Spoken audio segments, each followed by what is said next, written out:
Здравейте на всички! Сега ще ви покажа къде се намира информацията за изпита, къде трябва да се включите за изпита, как да влезете в него и така нататък. Първо, още в самото начало, когато сте се регистрирали и са ви издали ваучер в агенцията по заетостта, вие сте получили имейл на вашата поща, чрез която сте се регистрирали. В този имейл има следното нещо: потребителско име, което те са ви автоматично създали, и парола, която е генерирана пак автоматично, винаги може да бъдат сменени. Това представлява заглавието на този имейл, модул за сертифицирана цифрова компетентност, като този имейл е получен преди да стартирате вие въобще обучението си, тъй че порядъка на няколко седмици назад в самата поща ви. И вместо да го търсите, примерно, в самата поща, да знам, че всеки един от вас получава имейли различни, най-добре да натиснете горе в търсачката модул и той ще ви излезе модул за сертифициране. По този начин ще го намерите. Ето това представлява, с вашето име, съответно, ето това е потребителското име в случая на... Това е моето потребителско име, когато съм се включил и аз в самото обучение. Съм си правил такава регистрация. Паролата и така нататък. Ето как се влиза. Натискате ето от тук, от линка, и се влиза директно в модула за сертифициране. Там вече въвеждате юзернейма и паролата. Така. Но ако не намерите този имейл, ако не успеете да го намерите, ние така или иначе 2 дена преди изпита ще ви изпратиме ето този имейл вече от нас, от нашата платформа напредвам.online. Вие ще получите ето този имейл, в който имаме кратки инструкции относно кога е въпросното обучение, въпросния изпит, колко въпроса съдържа в случая, 40 въпроса, откъде може да ползвате материали, примерно ако се затрудните за нещо и така нататък.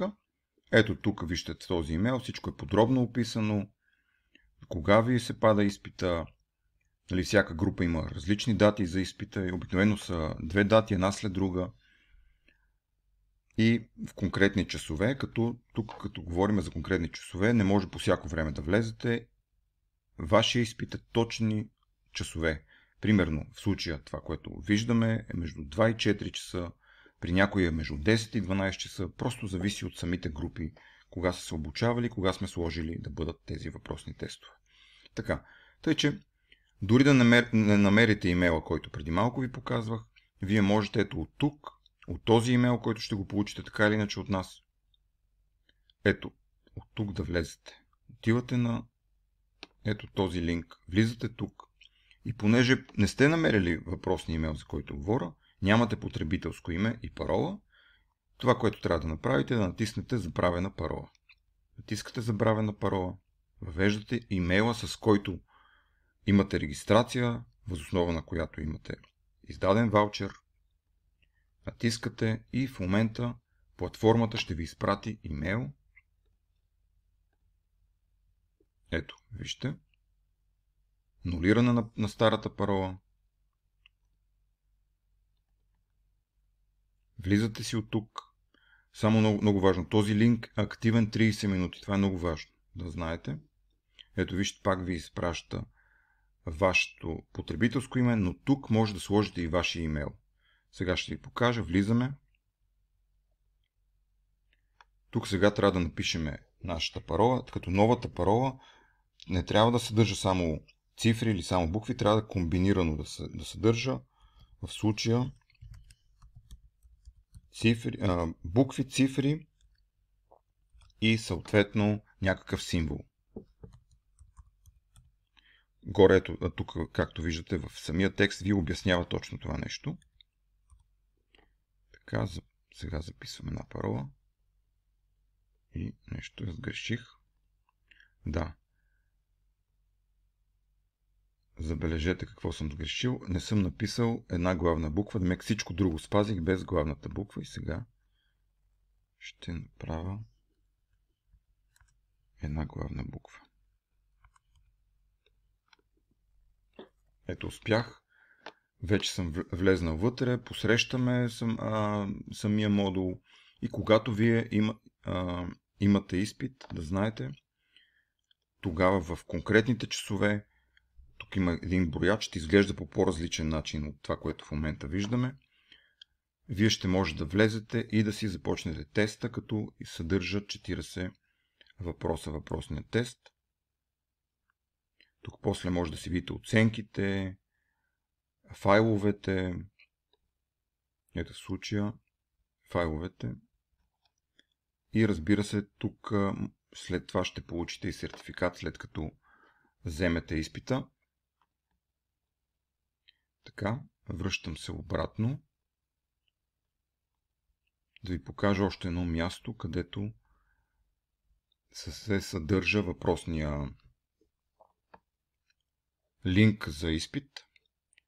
В нашата платформа напредвам.онлайн, както знаете, всеки един от вас може да си направи регистрация. Влизате от тук, съответно, правите си регистрация, влизате си и ето тук отгоре от моят профил може да си влезете ето тук на официалните тестове, пак водят директно към тестовете и пак си влизате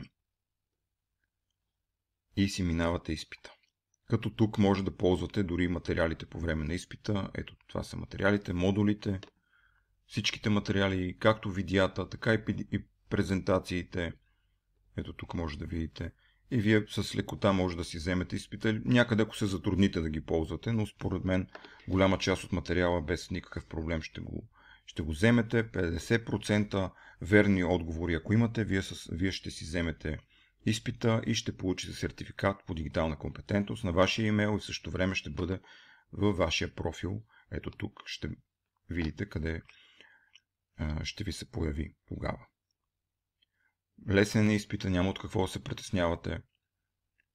Като, пак да кажа, той е в рамките на 2 дни.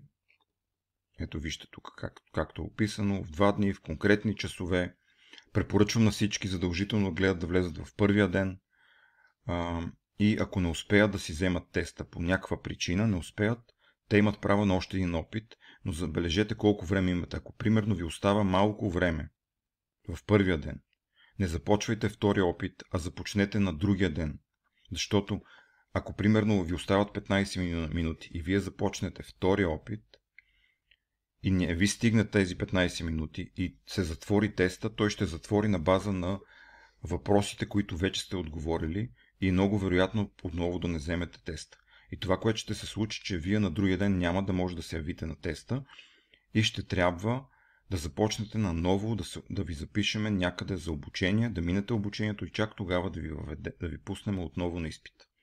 За съжаление, такива са правилата, затова гледайте просто да си влезете в първия ден, да си вземете теста и само ако той буквално за около 30 минути без никакъв проблем се взима теста, имате цели 2 часа на разположение. Но примерно ако не успеете да го вземете в първия ден и не ви остава много време, задължително опитайте втория ден. Не още в първия ден, втория си опит. Но само ако се наложи, естествено.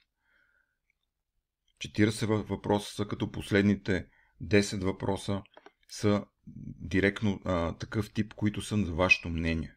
Питат ви вашето мнение, а не са конкретни въпроси по темите. Първите 30 въпроса са по темите, които вие вече сте получили знания за тях и отделно може да ползвате материалите, които ние сме ви предоставили в нашата платформа Напредвам онлайн по време на теста. Пожелавам успех на всички!